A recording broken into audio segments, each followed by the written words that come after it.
Alright, look, so you caught me at just about the worst time possible. That sounds fucking dramatic, but I'm waiting on some pretty bad news.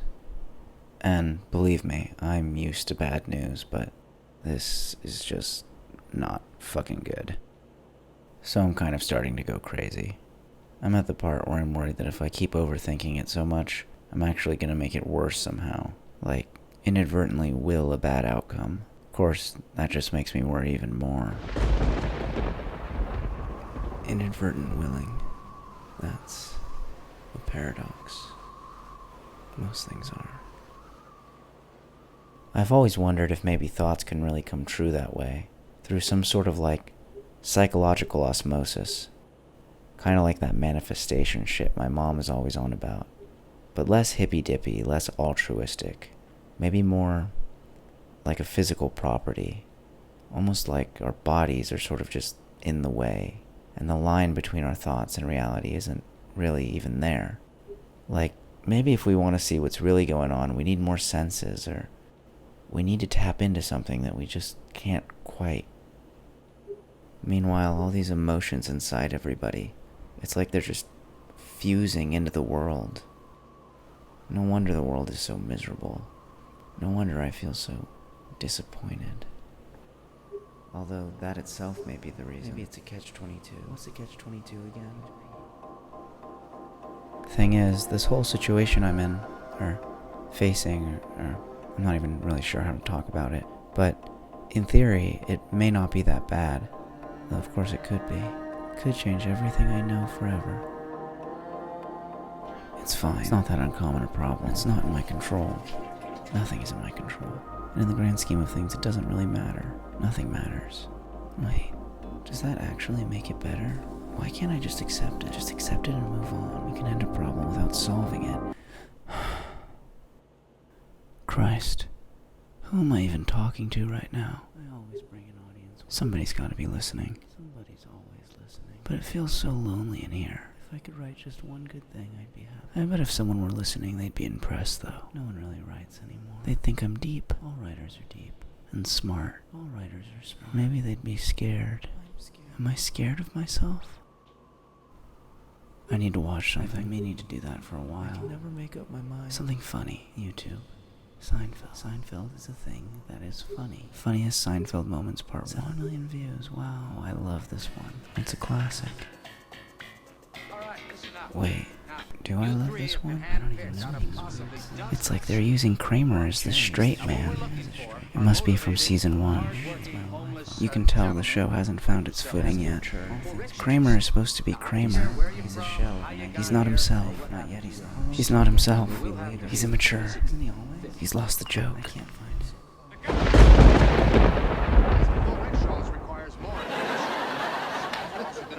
Of course, the laugh track thinks it's funny.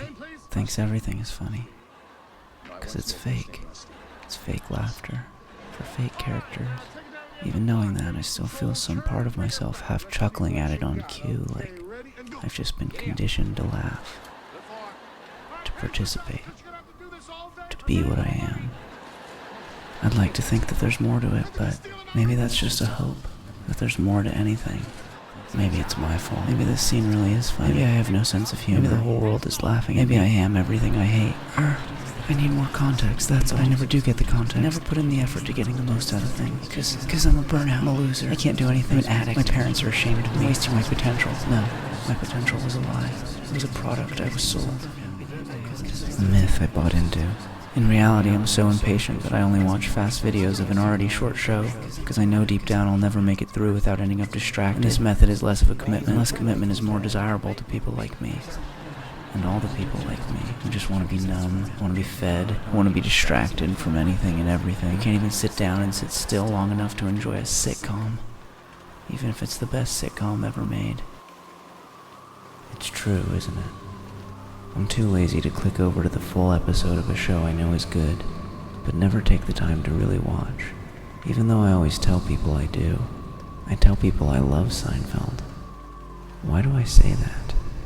I guess I think of myself as the type of guy who would love a show like Seinfeld. I have a good sensibility.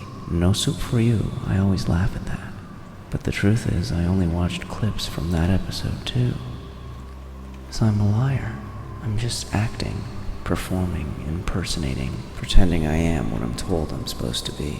I'm lying all the time. Everyone is though, right? Everyone is conforming to some myth they've bought into. We all know it. We all know everyone is lying all the time about everything. It's like a disease everywhere, all around us, a communal sickness.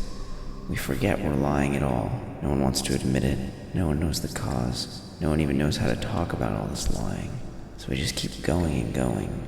And if someone tells the truth, we dismiss it. We stick a laugh track on it. That's gotta be it. The bad news from which all else springs. I should just look and get it over with. Though it's not over with until I look. Maybe it's better to not look. Maybe it's better to just sit here and, yeah. Oh, yeah, wait. Okay. I farted. Nice. Now that I think about it, I've been needing to do that for a while. I guess that's kind of funny. Maybe it's okay to laugh. Yeah, it's okay to laugh. Maybe this wasn't just any fart. It was a fart that broke down a wall and made me feel like speaking openly.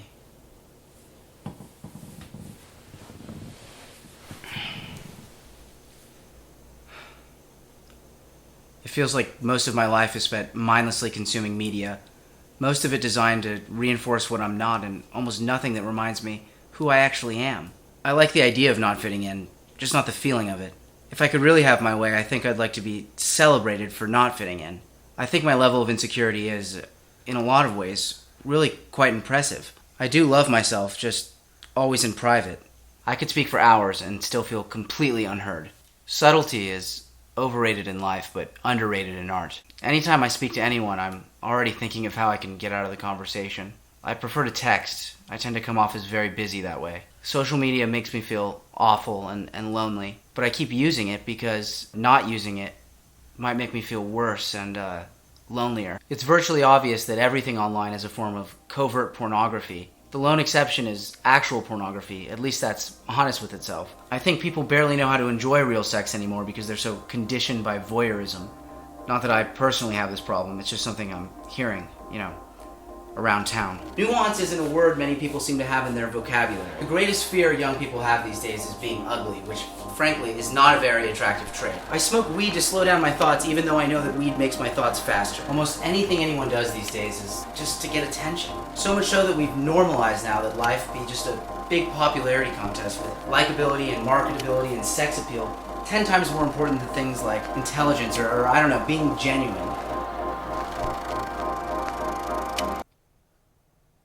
I always wanted to be a singer, but I didn't have the talent for it, or the voice, just the ego, and the good looks. I'm absolutely sure that there's beauty all around us, everywhere, if you look close enough. I just, unfortunately, don't have very good eyesight. I thought about killing myself, just to see if I'd come back as someone more interesting, or, I don't know, happy. But then I get scared I'm going to come back as like a frog or a water buffalo or something, so I stop thinking about it. I'm miserable in my current situation, but I've been disappointed in my life so many times that the future doesn't sound so bright either. So I just do nothing. I keep waiting for my life to happen to me. It's like when you know there's no food in the fridge, but you keep going and checking anyways. That's what my life is like. I just keep checking the fridge. Deep down, we all know that 99% of everything and everyone is completely meaningless and forgotten. And so we intuitively cling to these fleeting glimpses of self-importance.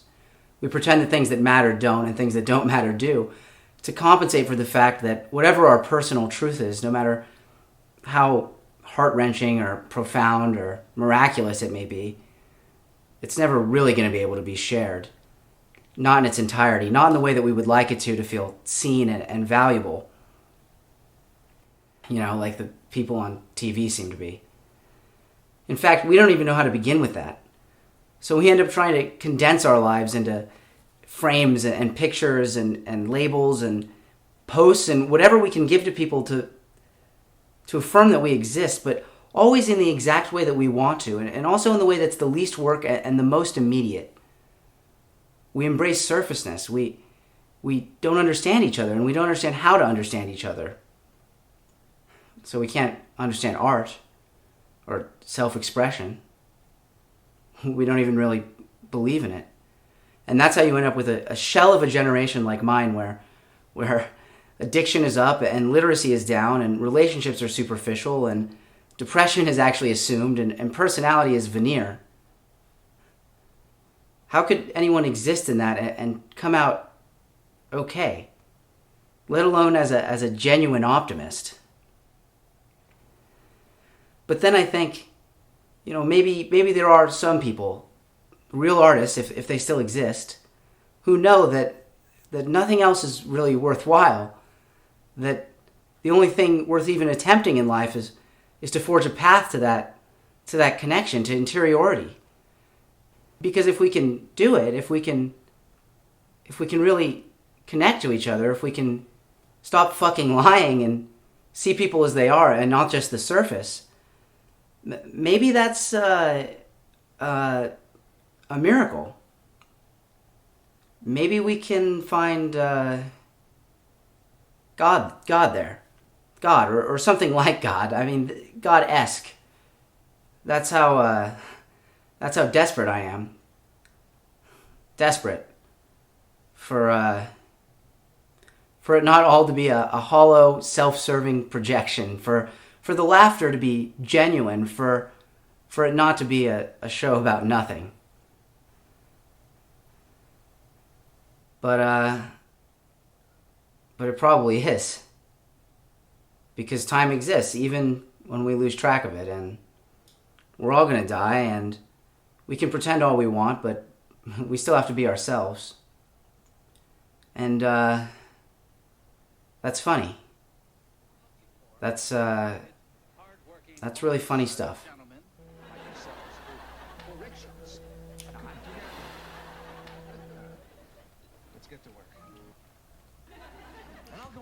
Hello? If not, you can get on board and we can get to work. Mm-hmm. Is there anything I can... Mm-hmm. Is there anything? Please just... Mm-hmm. Mm-hmm.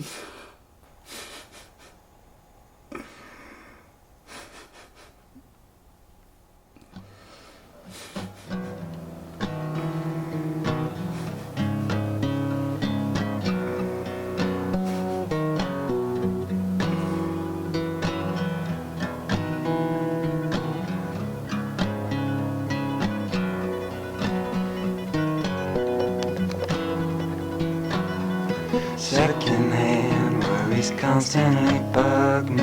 Forgive Neptune, he's one.